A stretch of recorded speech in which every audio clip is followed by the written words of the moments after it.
We'll find out if it. Maybe that's what our Twitch is lacking, Sam. A live stream of you in yoga pants. A live stream of you. Okay, yeah, the stream's working. No, that's not what we're lacking. Whenever we're doing the rating, you say, and then way down at the bottom of the barrel, and then you lean over. Way down, and I lean. You shoot up 300%. Oh boy, we get 9 viewers 3 now. views.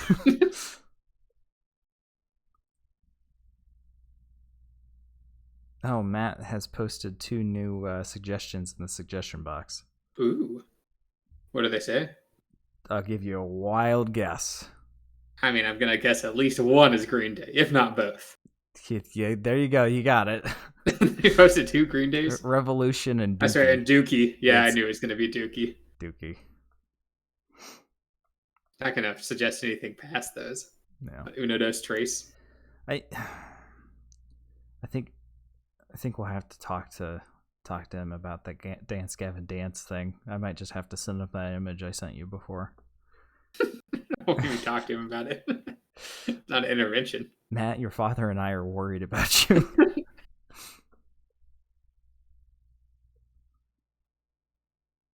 So how's your day been, Cooper? Good, just doing a lot of chores. Same. Relaxing a bit, watching some more Star Trek. I've been watching a lot of that, I'll admit. Are you liking it? I have been. It's pretty cheesy, the original series, isn't it? Some episodes were cheesier than others. Yeah. I'm on episode 10, maybe. There've been some good ones. Some of them are obviously worse than others. The one with the kids was kind of annoying. Yeah, children in Star Trek aren't often well written.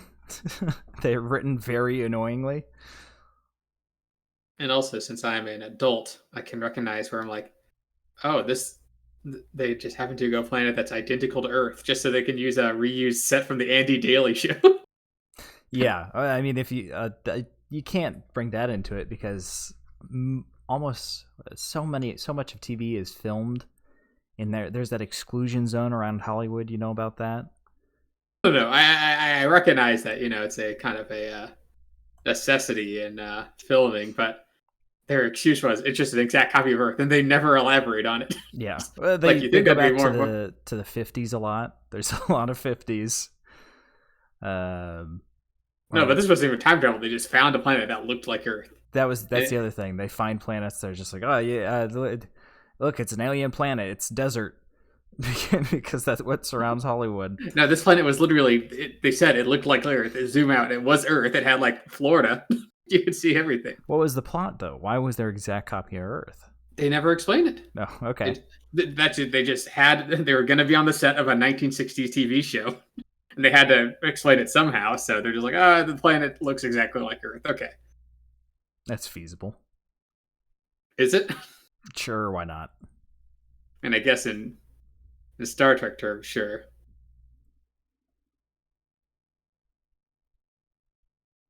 Also, I'm only like 10 episodes in. I'm pretty sure Kirk's lost like 30 men. Yeah. So far. Yeah, it's always the red shirts. That's why that's a meme. They're the security. I'm just saying. He says it's a 5-year voyage. That's not a good pace. Just saying. Yeah, I think it only has a crew of 400. Yeah. So that's how many security do you have? I mean, I assume he stops the planet to like reloads, but like I would not be the guy going on security detail on a ship that has like a 30% fatality rate. For the security detail, yeah. Yeah, exactly.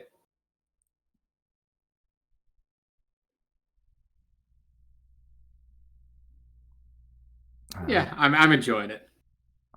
It's been a long time since I've seen the original series. It's I just remember there's one beautiful scene where Sulu is carrying an alien, and it's just like a dog that they put a fucking horn on. Oh yeah, that's the episode with evil Kirk. When he accidentally clones himself in the teleporter. That happens a couple of times. Not to be confused with the 2 episodes later where there's an evil android Kirk. Eventually, they'll introduce. There's the Dark Universe as well, Oh, of course there is. which is that's always fun. They all dress very sexy because they're the evil Federation. So they must be sexy. Yeah. Like I'm just saying, the crew should be more attuned to the fact that if there's any sudden personality changes in any of the crew, you put that on lockdown. Something's gone wrong. Well, see, the thing you have to remember though is that while you're seeing all these wacky misadventures one after the other, it might be like 3 or 4 months, between. Only over the course of 5 years. I mean, They sure, change but they change it eventually. Eventually, it becomes its unending mission. So I think the 5 years just takes up the first season or something like that. Don't quote me on that. But eventually they change it. It's never-ending mission kind of thing. Okay. And I'd just be a little bit more on edge. Yeah, no, you're right. Like Kirk will stumble into a room and be like, "Brandy," like scavenge through the drawer and then leave, and they'll be like, "He's acting odd today." It's like, bro, Water. this isn't even the first time this has happened. You Put gotta be some quicker on the sugar in update. it. Sugar. More. See, that I can forgive because she didn't know aliens existed. If I knew aliens existed, also that it happened to the exact same person like 3 months ago. Yeah, I think they Would've should been have like, been a bit more on key with that. But then there's also the social convention, like, well, that's the captain. Who do you go to when you think the captain's been replaced? People just go to Spock for everything anyways. That's true. Kirk doesn't even do anything. You're like, make sure Spock knows, then Kirk happens to find out. That's fine.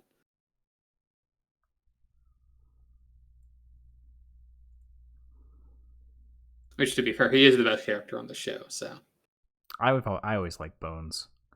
Oh yeah, even if he is racist. Even if he is space racist. Racist against Spock. Like, frankly, that shouldn't be tolerated. No. This man is like, it's not even like subtle. He's like calling him like pointy ears and stuff. It's like, bro, you can't say that. Something. It's like, ooh, okay. It's usually totally unprompted too. Yeah. It's like, geez, Bones, he didn't even like do anything. He's just really racist. Spock will literally be like, "Doctor, can you pass the salt?" And be like, "I didn't know your kind liked salt." I'm like, okay, that was completely unwarranted. And yet they're the three amigos. See, that's just why I'm saying Spock's just like, okay, whatever. I'm just gonna ignore him. It would have been good if they had an episode where one of the episodes where he has the emotional breaks and he just snaps at Bones. Like, God, you're so fucking racist. I'd be like, Kirk, do something about it. Seriously. This dude calls me so many slurs that he's invented new ones. Kirk's like, well, if I have to crack down on the space racism, then I have to crack down on the space sexism. And let's face it, we're not doing that. It's like, dang. Captain, why is there only one woman on the bridge? Well, Kirk's answer would be like, I wouldn't even want that many. Like, geez, Kirk, come on. It's the 23rd century. Get with the times. It was very forward thinking for the time, but it didn't quite get everything. Oh, no, I mean, for the 60s, yeah. But yeah, they did miss out on a few things. My favorite is there's a later episode where Abraham Lincoln shows up, don't question it, and he says something a bit off color to Uhura. And he's like, "Oh, sorry, that probably isn't really acceptable this far in the future." And she's like, "Oh, I didn't even realize you were being racist." It's like, Bones is standing right there. Like, no, that's spacious. That's I see. It's because it's not the same species as you, so it's okay.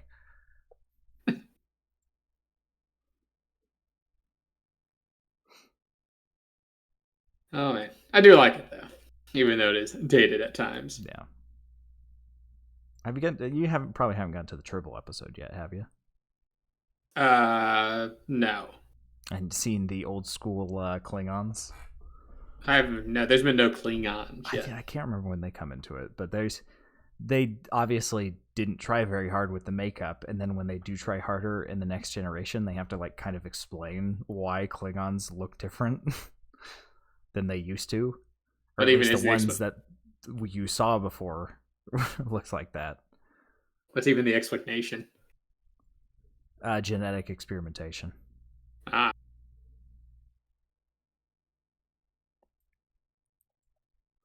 Well, yeah, enough Star Trek talk. You want to get into music?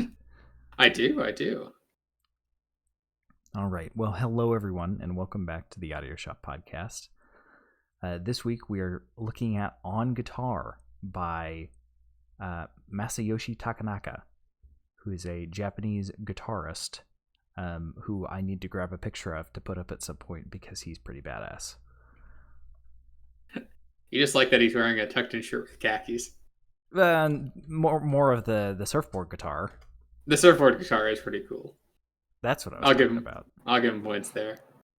They saw the album cover on the thumbnail. I'm talking about him playing a surfboard.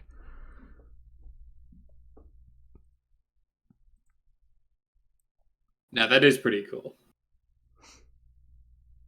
Let me just save it to my desktop real quick so I'm ready to go. Even though we did this last week, how do we go from here? My brain is wiped. I've been so busy. What do we do next? Well, we typically do the history. Oh, the history, right? Okay, which I can do this time if you're. It's been a really busy week. I'll be honest. This is the first time I'm kind of sitting down and relaxing since since Thursday morning. I've been kind of nonstop. Well, to give a little background on Mr. Masayoshi Takanaka. Aren't you the one that takes Japanese? Yeah. I mispronounce English words too, Sam. That's fair. Well, yeah, like Sam said, he's a Japanese guitarist, composer, producer. He was born in Shinagawa Ward in Tokyo, Japan, in 1953, and he's known kind of for his influential forays into the city pop genre of Japanese music, which kind of took hold in the 70s and 80s in Japan. He's worked with multiple bands. He worked in a prog rock band called Flied Eggs. He also joined a band called the Sadistic Mika Band, which one of their songs is actually on this album. And then after the band kind of broke up, he started his solo career with the album Seychelles. I think that's how it's pronounced. That's my best guess. Which I did listen to. It was a good album. I did as well. Not quite the same as this one. Yes. This one's a covers album, which we'll get into. But he's been very active. He's got over 20 albums. He's released throughout his entire career. He's known for his flashy guitars, such as his, like you said, his surfboard guitar, which is found and is now up on screen. He has multiple of these, by the way. Which is literally a guitar shaped like a surfboard. It's right as it describes. If you're listening to this way in the future, when I finally get off my ass and figure out how to put stuff on Spotify, it's literally just a surfboard with the front half. There's a big oval cutout where the neck of the guitar is, and that's it. The rest of the guitar's built into the surfboard. It's pretty sweet. I mean, ergonomics be damned. Looks cool. It looks super uncomfortable. And this is his 1978 album, On Guitar. So This was released shortly after he went solo. And like we said, it's a covers album. But you forget to mention, Cooper, he released like 5 albums before this one. Yeah. I mean, it's not his first album, but yeah. And he'd been active throughout the early 70s as well. So this isn't even one of his mainline albums. This is what he classified as a teaching album. No, I think... What is it teaching you? That he knows how to play guitar well? Yeah, it's teaching you that he's badass at guitar, I think is what it is.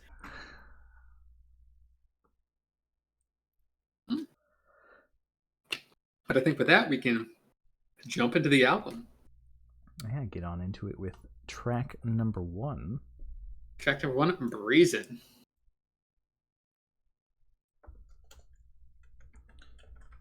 And I have all the information about the covers here. This is what I bring did it a up. deep dive earlier this week. So Breezing is a 1970s track by Bobby Womack.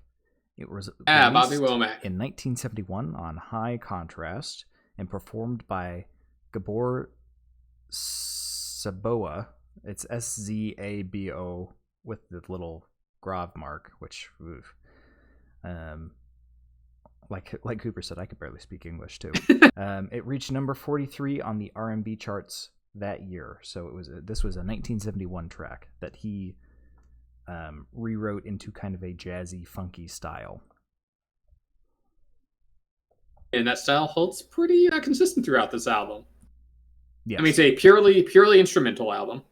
I mean, most of the songs he covers are vocal songs. But here they're all purely instrumental. Mm-hmm. They're on guitar. Yes, often with the main vocal line as the guitar line. And this one starts very calming, very, very calming album for the most part.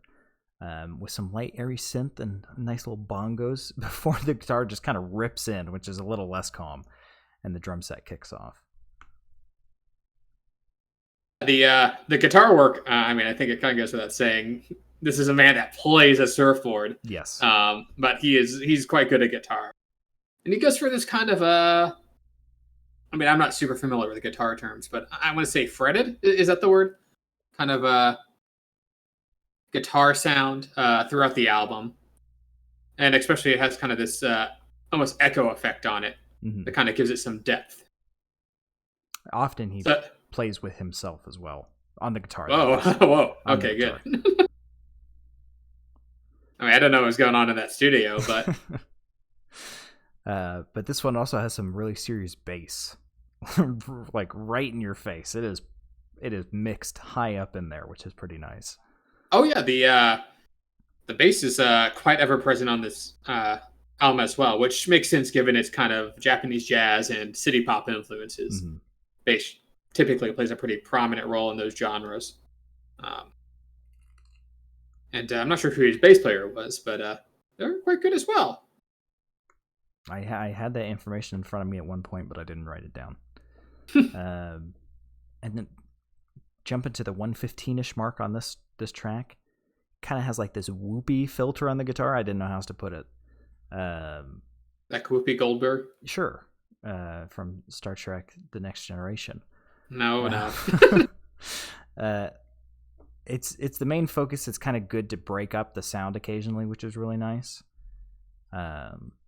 Because he's very good at guitar, but if it's just the same sound throughout, it'll get old. Because these are long tracks. These are like 6-7 minute tracks. Yeah, I mean it's a typical 43-minute album, but only about 8 tracks, so they each run about typically 5 to 6 minutes. Yeah, they're beefy.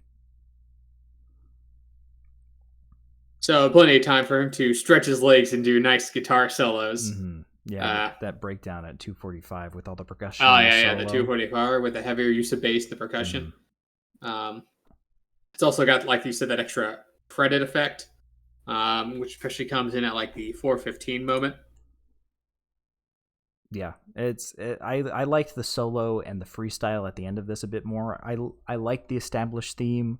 I like coming back to the established theme, but just hearing him kind of go crazy on it, just like a freestyle jazz concert, which I frequented when I was younger. It's just nice. It's fun to hear. You like hearing people have fun with their instruments. Pretty clear that he quite enjoys playing the guitar. Yeah. And that comes through in the performance as well. Just a fun track. It is just a fun track. Moving on to another fun track. Track number 2, Blue Curacao, which is a cover of his own song, actually. A song, or should I say a song by the Sadistic Mika Band, which he was a part of. See, I looked everywhere for this, and I I assumed this was written for this album because it is fucking hard to find information about this man. Yeah, I mean, he's not as well known in the West as maybe some of the previous artists we've done. But this song I was actually fairly familiar with from it's been on one of my playlists for a while, or at least the Sadistic Mika Band version of it. Okay. So when I heard it, I'm like, I was pleasantly surprised because I was somewhat familiar with the song. And it does do it justice. Well, then that has me questioning one of the other ones that I thought was for this album too. Maybe you'll know where that one's from. But yeah, more bongos going off, which I just love. And the main theme of this one is just, I don't know how to put it other than it's just an absolute vibe. Yeah, I mean, this album does quite go for the vibes for the most part. Obviously, there's some energetic guitar playing. Like you said, those bongos. It's not sleepy music by any stretch of the imagination. But it's not too energetic. Right, which I think is pretty common in the city pop realm of this kind of summery, breezy sound that you can just kind of get lost in. And I love how it establishes the main theme, and then right afterwards he just goes into a duet with the second guitar doing the theme higher. And at 140 on this, the wah pedal is it's just Steely Dan. It's just steps right out. I immediately thought of Haitian Divorce whenever that came on. It sounds exactly the same as the setting that they use, which is quite funny. Honestly, I'm surprised they didn't cover a Steely Dan song. Same, yeah. He sounds very much like Larry Carlton, which I think is why he popped up on my suggested. And I was looking because I was talking to my dad because my dad's really big into Larry Carlton as well, and he was saying that he had done co-ops, or he had done duets and stuff with a bunch of Japanese artists because it's very similar to his style.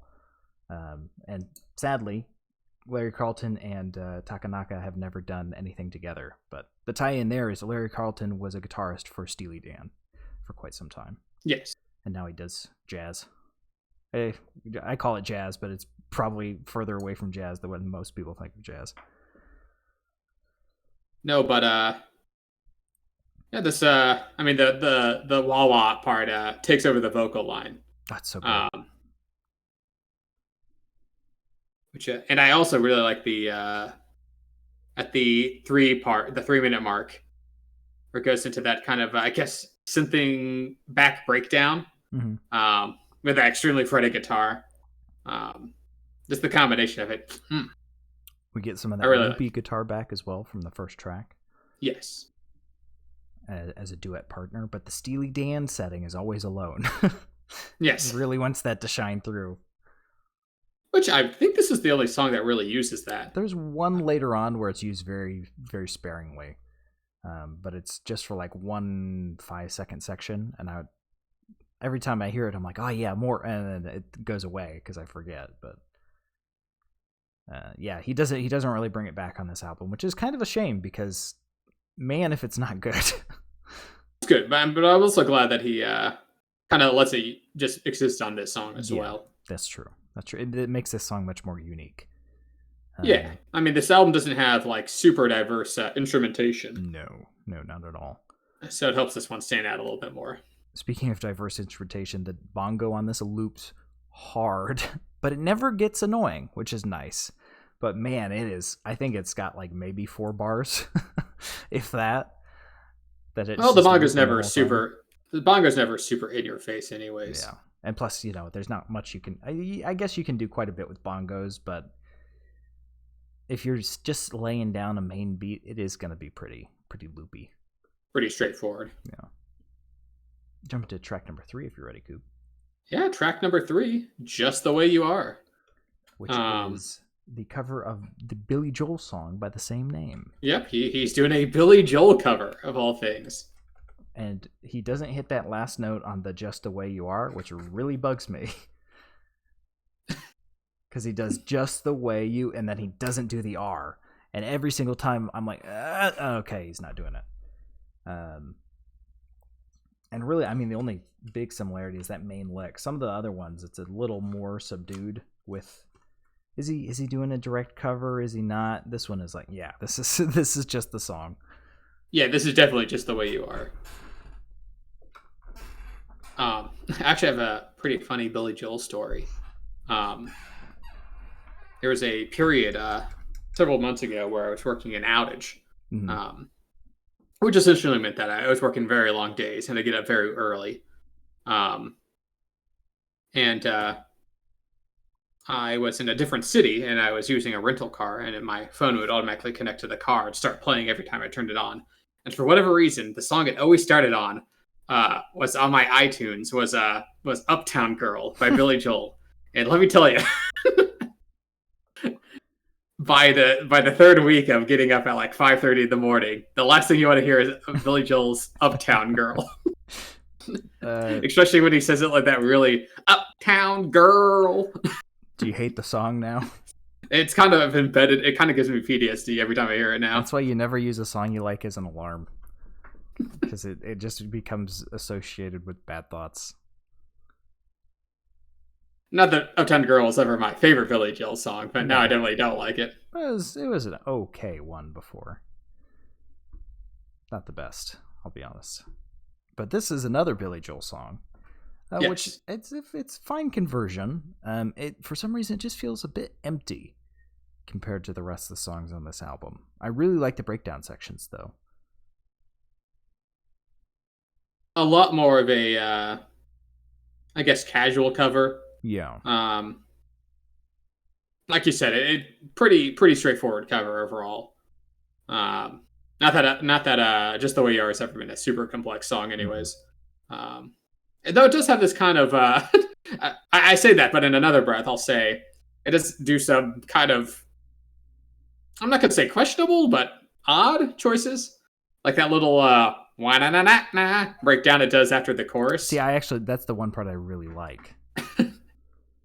With the wah pedal just going crazy there. It's a fun sound with the cowbell tinging, and it's a very fun breakdown. It makes the song.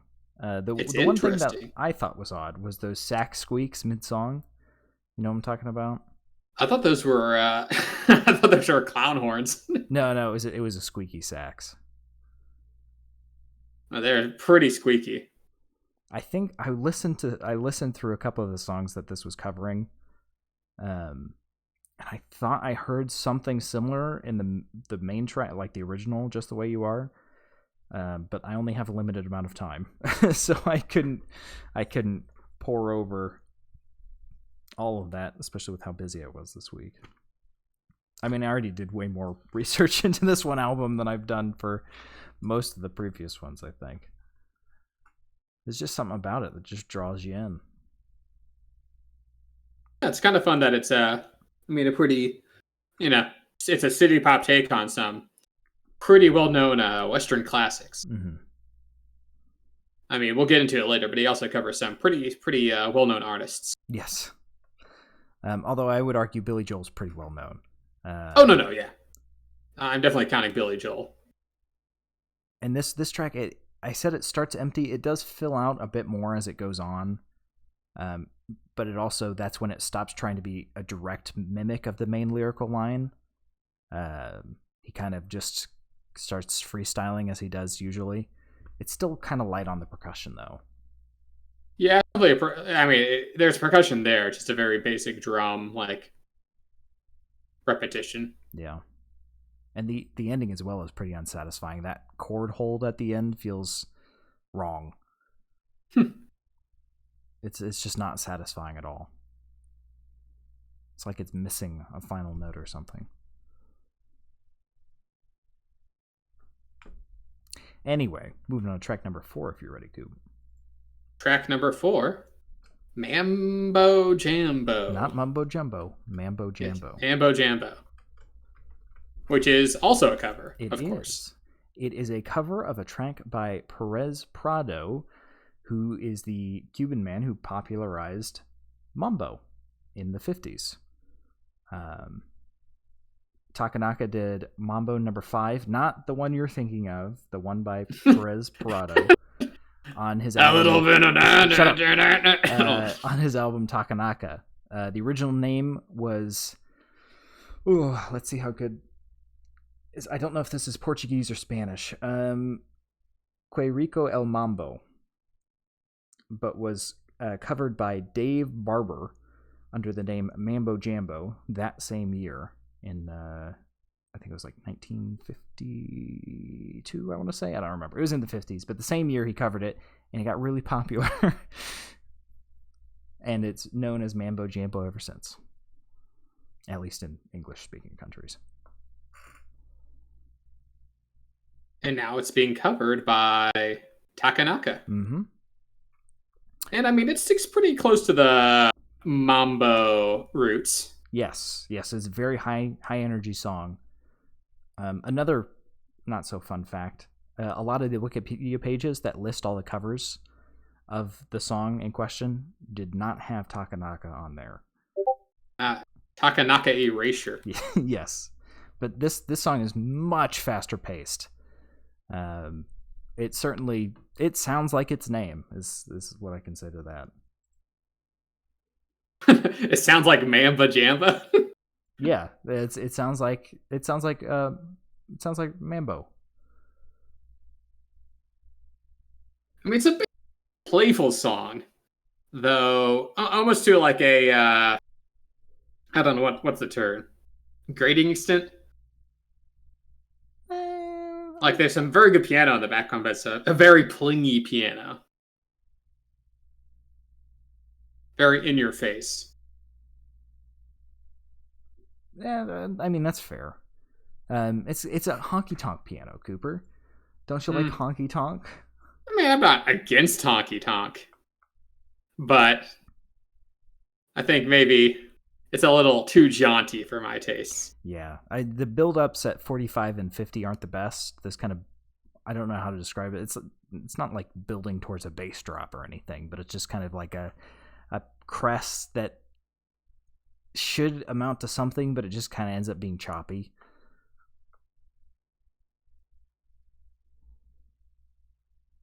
This is the shortest song of the album. Yeah.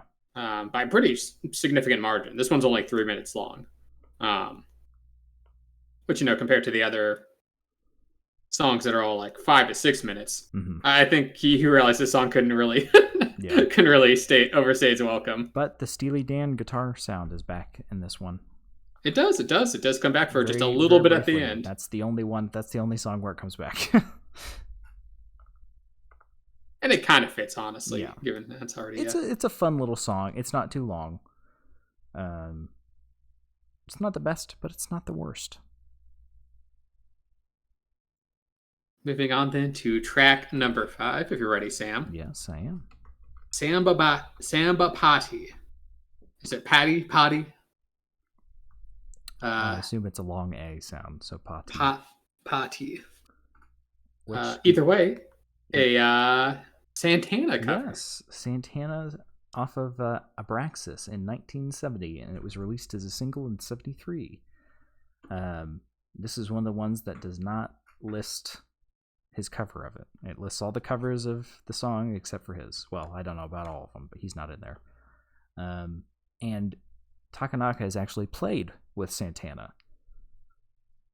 Yeah, so you think his cover would be included? Yes. Yes, it was way, probably, I think it was maybe in the 70s or 80s, but they did play together. Just hopefully he didn't submit any of those songs that we listened to on that new album. I don't think he did, but who knows? I would venture to guess he probably did not. Yeah. But this was the one that sparked this whole journey, because this was the track I had saved on my jazz playlist. It is one of the more toned-down jazzy songs on this album. Where the other ones are a bit more poppy, this one is very kind of mellow, straight-shooting jazz. This is very like the Larry Carlton stuff I used to listen to. Or I say used to, I grew up listening to. It's just an all-around good track. Oh yeah, I mean it's solid. It's a It's a lot more smoky than I remember the Santana version being, but I think that's to its benefit. Mm-hmm. Um, where it's got this really almost lounge, laid back kind of vibe, where it glides the listener along. Yeah, and it's just it's so much fun throughout. There's a great breakdown at 240. The best breakdowns are just the ones where he's doing whatever he wants on guitar, and there's just a really big bunch of percussion underneath him. That's a shoe in to having a great sound. Yeah, this one is I mean it's a pretty straightforward song, but you can't help but just kind of vibe to it. Yeah, and the bass in this one, it's a little far back in the mix, but it is doing some pretty crazy stuff as well. It is not a simple bass line. Oh yeah, the bass is pretty generous out this entire album. But yeah, like you said, this one's pretty far back, but it's putting its work in. It really it took me a couple listens to hear the bass, but man, it's working hard underneath there. I think it maybe should be turned up a little bit, bring it with how complex it is, because there's some later songs where the bass is a bit louder, and it's not really playing anything special. So it's like, well, the one that's really going crazy, bring it up a little bit more.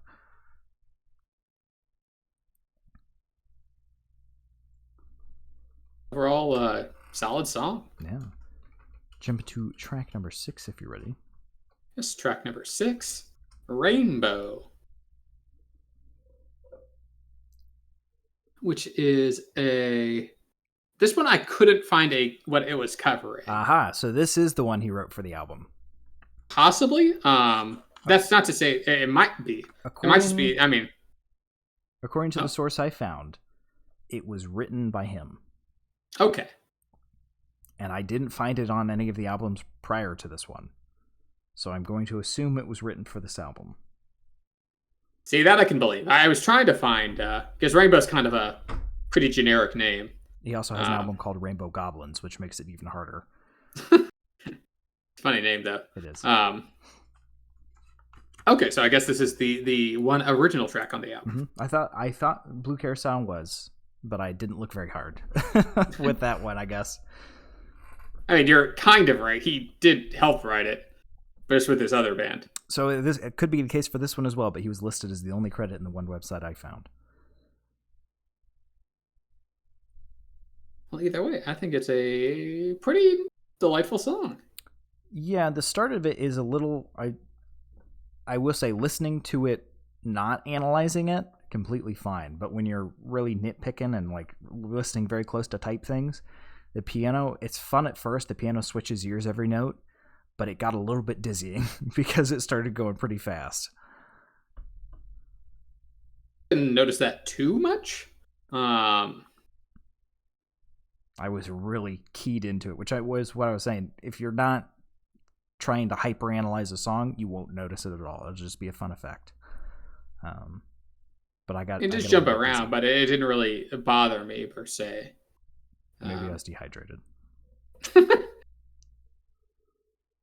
You haven't drinking water in 2 days. I didn't have a lot yesterday, and I haven't had a lot today, so I gotta catch back up. Usually I'm like a gallon or two a day. I haven't had that much. So I try to get my at least 80 ounces. Yeah. I mean, usually on a good day, it's 14 liters, but how much is that in fluid ounces? A lot. It's also a lie, but yeah, I was about to say, isn't I was about to say, I'm like, wait, I know how big a 2 liter is. Yeah, you drink 7 of those in a 7 day. of those. I think I'd literally give you water poisoning. No, you have to drink a lot. Your stomach would burst before you could get water poisoning. Oh well, you know what I mean. It'd make you sick. It would make you sick because you'd have to eat a fuck ton of salt, because otherwise you would your body would lose all of its nutrients. Oh, well, then just drink 14 liters of salt water. Balance itself out. Well, you got to get the micronutrients as well, Cooper, like the potassium and the... There's a banana in there. There you go. So here's my... I've got my 7 2-liters, and it's not just straight water in there. There's 2 bananas that have been blended up in the 14 liters of water. Yeah, God. The world's worst smoothie. I do the same thing, except I have two 7 liters. Just drag them around. That sounds horrible. Just one 14-liter bottle on your back like a backpack. Hey, that's what those hiking bladders are. Yeah, but those are usually very thin and not holding 14 liters of water. I don't want mine to break, so I make sure that the it's 2 inches thick. The container. Christ. Steel. 2 inches of steel. Nothing's getting out of there. I can fit a little bit more water in there by pressurizing it, and I figured that was worth carrying the 2 inches of steel around. Accidentally trip and explode. It doesn't, since water's incompressible, it doesn't hold much more, but I can get a whole extra fluid ounce. Except it's just pressurized to 16,000 psi. Jeez. Anyway, back to the song. Yeah, we're talking about music. Weird tangent about drinking loads of water. This point when I was analyzing, I was like, the trend of this album is he plays, and obviously this isn't the cover, this is the one non-cover, but he plays an established lyrical line on guitar, and then about the halfway point he transitions to just a crazy solo, and then near like a third of the way left he goes back to the main theme, and kind of finishes it out. It works every time, but that's what the formula is. It's formulaic, but not, if that makes sense. I mean, it's definitely follows, I guess, a pretty standard jazz or freeform jazz kind of, pattern. But he's not reinventing the wheel here. Yeah. Not that he has to. No. I mean, like I said, it works all the time.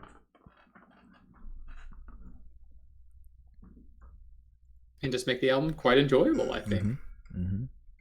This is the one I was talking about with the bass being turned up quite a bit more. But being a much simpler beat. Yeah, so the bass kind of makes up for it a little bit. Yeah. But overall, one of the more relaxing songs on the album, I'd say. The pitch shifting at 530 is a bit annoying, but just because of the dissonance, but otherwise, very fun. Yeah, so moving on then to track number 7, if you're ready, Sam. What if I'm not? I don't know. We've never gotten that far. No, neither of us have ever said no. You know what? No, I'm done. Yeah, no. I want to talk about this one for another 20 minutes. What are you going to do now? Track number 7. That's The Way of the World. Yes, which is a cover of a 1975 song. So the song came out 3 years and he covered it, which of course it was a different time. I mean, honestly, sometimes back then they'd cover a song that was released like the year before that year. Yes. Oh, we'll get to that, Cooper. That's on this album too. So 1975 of the same name, by the band, of course, Earth, Wind and Fire. Yes. He plays some funk. They're a funk band. Just makes sense. And I think it's obviously Takanaka is a big fan of Western music. Mm-hmm. Is Santana Western? I mean, west of Japan. I mean, you make that argument for anything, though. You go far enough west, you'll run into everything. I guess the same plus east. Yeah. And north and south, for that matter. No, because if you go straight north, you're never going to run into, like, Portugal. Right? Oh, yeah, you could say that about straight east, too. Yeah. Okay, I see what you're saying now. Okay. I rescind my comment. Either way, this is a Earth, Wind, and Fire cover. Mm-hmm. A pretty low-key version of it. Yeah, it starts with some nice soft wah pedal, which is not something I'm making up, by the way. That's the technical term, is the wah pedal. Sometimes called the wah-wah pedal, but wah pedal. I mean, one wah's enough. And tried and true method of starting the song with a direct transcription of the vocal line from the original song. Hey, if it ain't broke. Yeah, exactly. Yeah, I mean it's got a little more of the city pop vibes. Obviously, on Earth, Wind, and Fire song, I think is pretty interesting. Um, and of course, don't want to overlook the bass guitar, the synth slash piano work on this album. Obviously, we're being pretty nice about the guitar work, but I think the following instrumentation accompaniment has been quite good on this album as well. Mm-hmm. Yes, it is. It's so good, and it brings the bongos and twinkling chimes in as well. Which bongos, I gotta say, bongos go so well when it's a slow song. I appreciate a drum set, but when it's slow, break out the bongos. Bring them up some more. That's what they're made for. They shine in this kind of slower environment. You're a big bongo head. Yeah, I'm a bong head, as they say. Mm-hmm. Do they say that? No, bongo enthusiasts. I bet you're not even subscribed to Bongo Monthly. Oh man, I get their newsletter. You got to get the magazine. That's the way. That's where That's the real all stuff the is. cutting edge bongo information. Yeah. Sometimes they put in a sample CD. Oh wow, now that's going back. Yeah. Scratch and sniff bongos. Wow, it smells just like a real thing.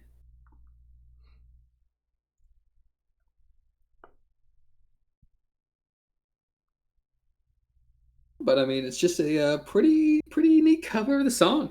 Yeah. Don't have too much to say of it beyond that. Yeah. I mean, this one's a little sparse as well.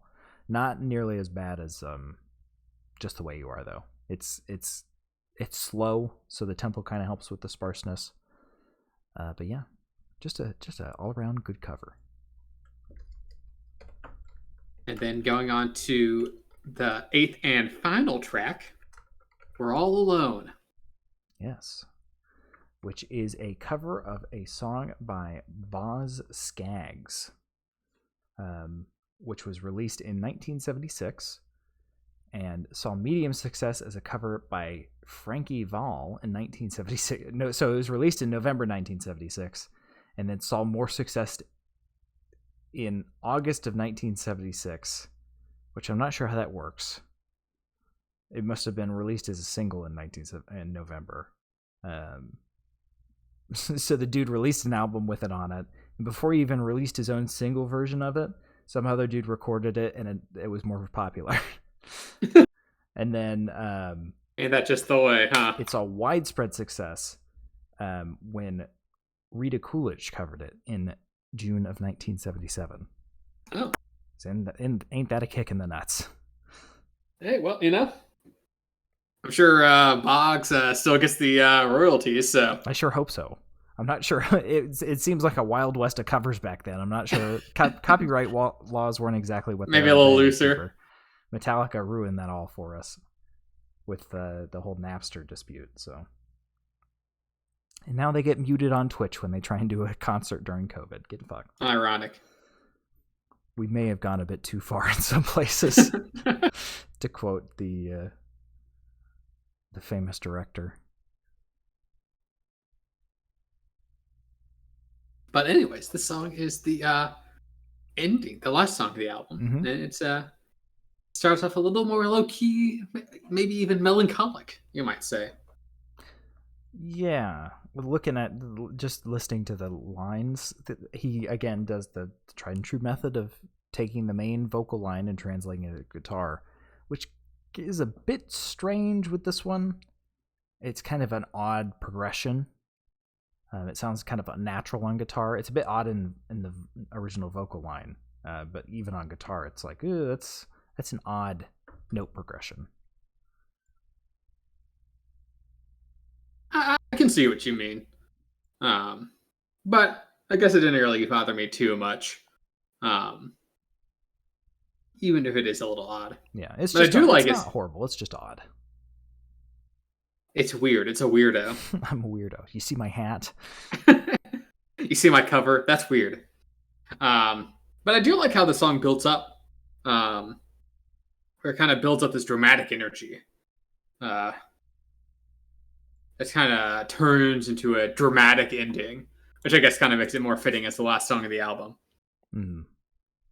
Yeah, it's it's an interesting one because it's got grand piano, which is nice.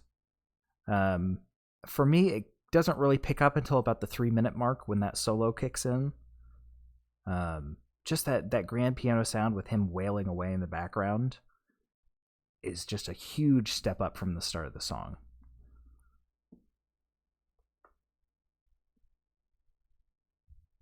As opposed to, I guess, to the more mellow beginning. Yeah, I wasn't a huge fan of the beginning of this one. You got to start low so you can build up. Yeah, and I liked where it ended up. I just wasn't a big fan of where it started. That's fair. Well, at the end of the song is the end of the album, Sam.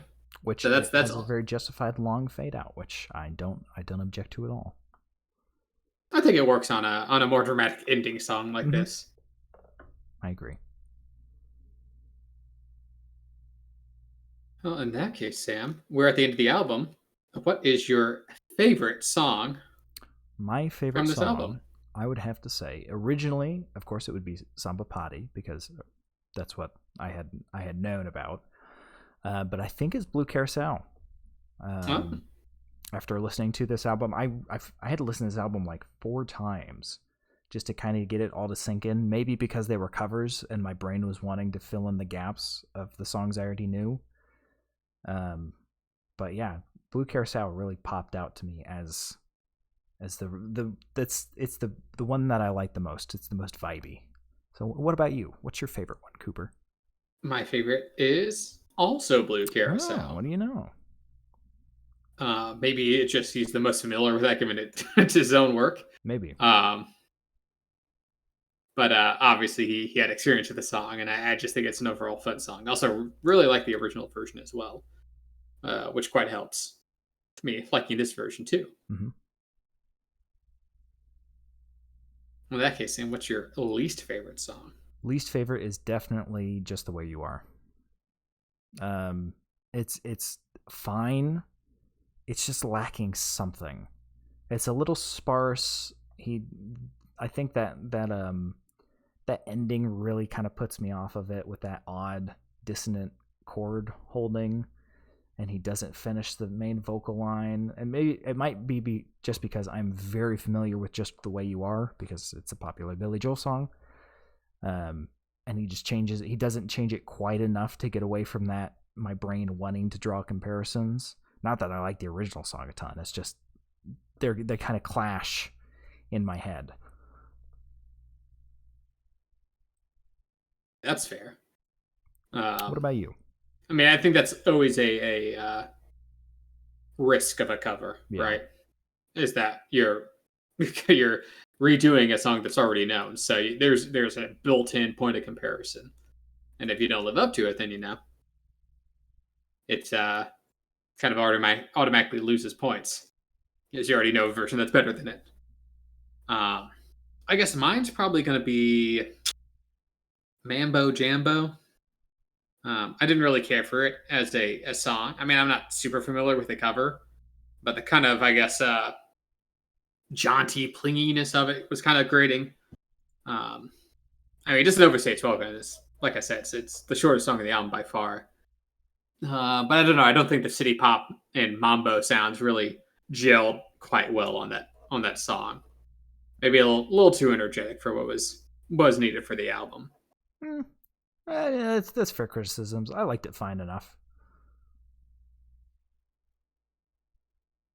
Well, then why don't you marry it?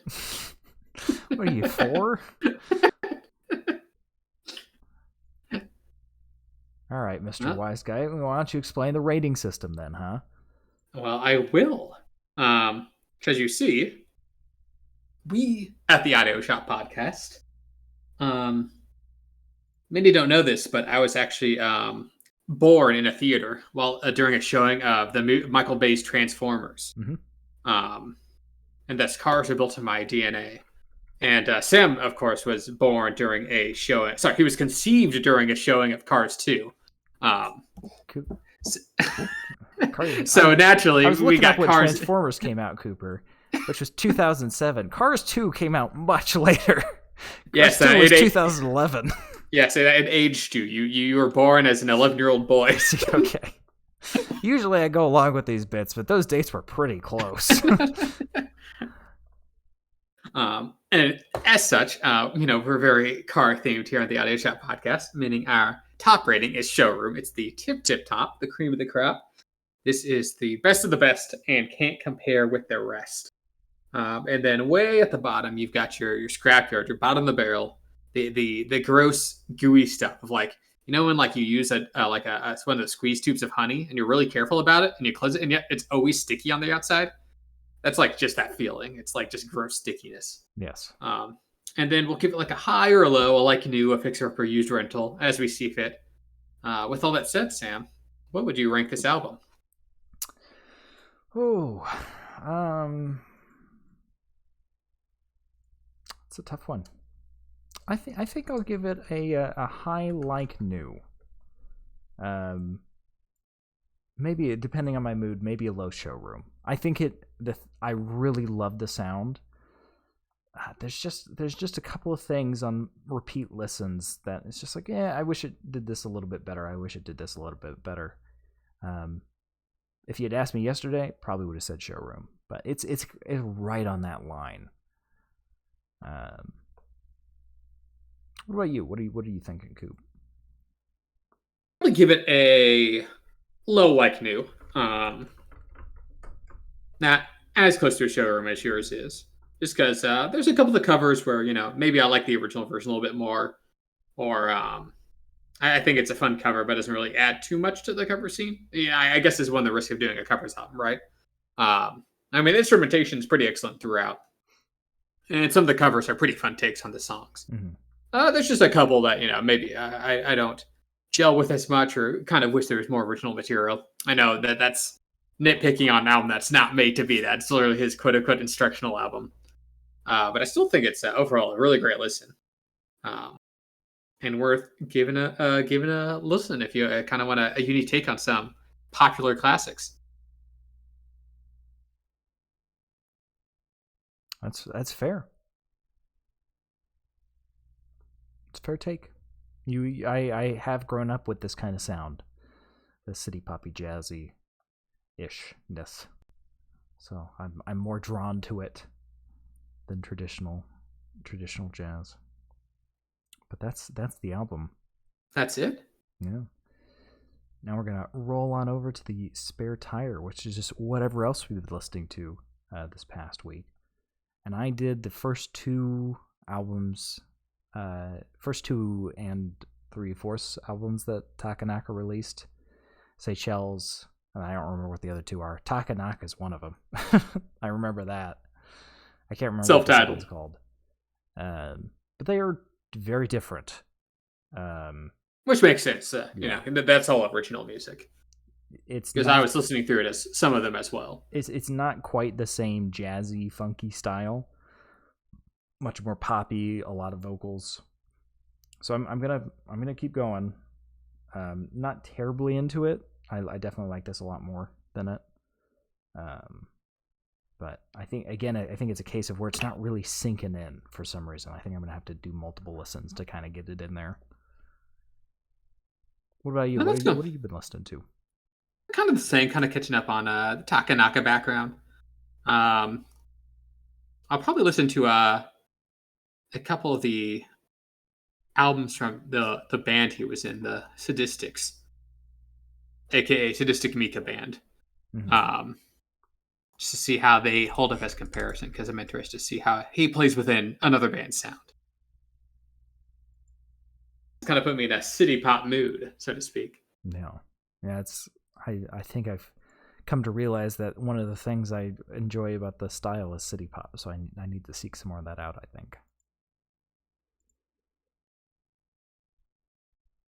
I know a couple of good city pop albums. Taiko Inoki is a pretty good city pop artist that I like. But there's some good stuff out there.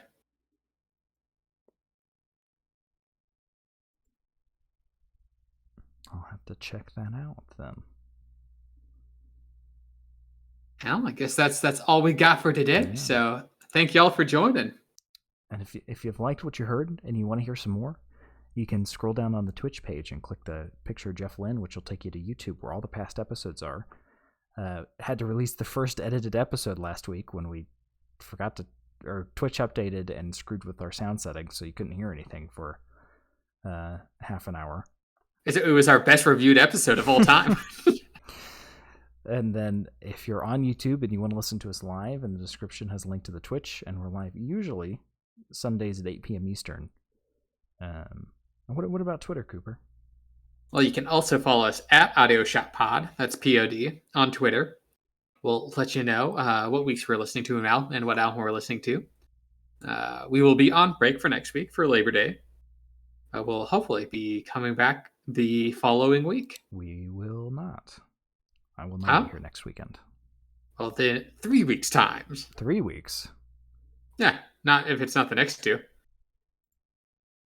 Well, not next. What about the weekend of the 10th? Yeah, that's the one I was talking about. Oh. I was talking about I'm not going to be here next weekend. Yeah, that's what I said. I said we wouldn't be here Labor Day, but we'd be here the weekend after, and you said, I don't know. Man, I'm sorry. I'm very out of it today. I apologize. Well, I blame you for this one then, since you already said we won't be here for Labor Day. So technically, I'm off scot-free still. I haven't caused us to cancel a podcast. Oh, actually, I can do Labor Day. You good? Okay, yeah, it's my fault. Screw you, Cooper. No, but yeah, we'll keep an eye on that Twitter. We'll let you know what we're listening to. Yeah, figure something out. Maybe we'll do something a little more mainstream this next time. Maybe not. We'll see. You're saying a city pop Japanese covers album from 1978 isn't mainstream? Which we could barely find any information on. Yeah. How dare you? I did look. There is a podcast got recommended me on Spotify where it's called, I think it was $1 vinyls is what it was called for. And the premise is these ladies look for vinyls that are super cheap in a record store. Oh. And they were reviewing Rainbow Goblins. So somewhere out there, they found a Rainbow Goblins record for $1. Hey, well, good for that. I wish I could find that for $1. Yeah. I want to add it to my collection. If I found this record for $1, I'd be thrilled. I'd probably pay $10, honestly, for this. Anyway, thank you all so much for listening, and we will see you next time. See you later, shoppies. See ya.